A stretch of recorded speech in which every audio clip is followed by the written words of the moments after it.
healthcare story of India has been fascinating for people, especially given the solutions India gave during the pandemic. That with a back to the wall, we actually had resilient supply chains that addressed the pharmacological vaccination needs not only of India, but we also became suppliers to 150 countries from an empathetic point of view. We actually became the pharmacy of the world during the pandemic, but we did not profit from their misery. We did it in a competitive, low-cost fashion, but we ensured that the highest standards of quality was maintained. I think that is the healthcare buzzword that I see. The fact that Ashwini Vaishnav told the Digital India story, people were astounded that in a time where pandemics brought governments to its knees in India, we had a digital identity created for 1.3 billion citizens, that we had cash transfers done digitally, that we had the healthcare system, including many nations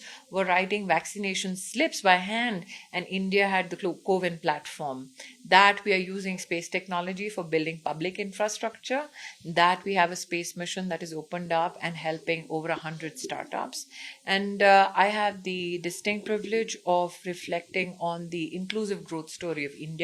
that at the altar of reform and at the altar of rapid and accelerated industrialization prospects of India, we at the same time maintained our social investments. We did not look at it from a welfare perspective, but the government of India, under the leadership of Prime Minister Modi,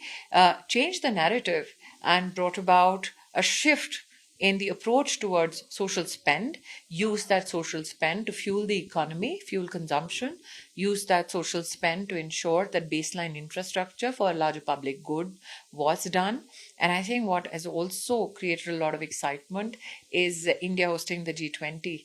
The fact that the Indian experiences will now find a place not only at the G20 table, but the fact that India will also speak for the global South is a topic of much conversation. So let's spend a moment on the G20 agenda from your perspective. The message that you've brought over here in terms of what you think could potentially be India's lasting legacy as president of the G20? I think that apart from the digital transformation, apart from the healthcare prospects, apart from strategizing and mainstreaming the skills agenda, complementing the academic agenda, apart from financing of small businesses and looking at facilitating large investments, as a woman, what is exciting for me is that for the first time in the history of the G20, women-led development is not on the sidelines, but as not only a phrase, but as a government or governance ethic has found center stage. Prime Minister Modi has made an economic case for gender justice, and that also has fascinated many conversations, many coalitions of not only women, but also investors who contribute to women-owned businesses or businesses that are conscious of the diversity factor. I think that has also found a lot of resonance here, and I'm sure it'll reflect at the G20 agenda as well.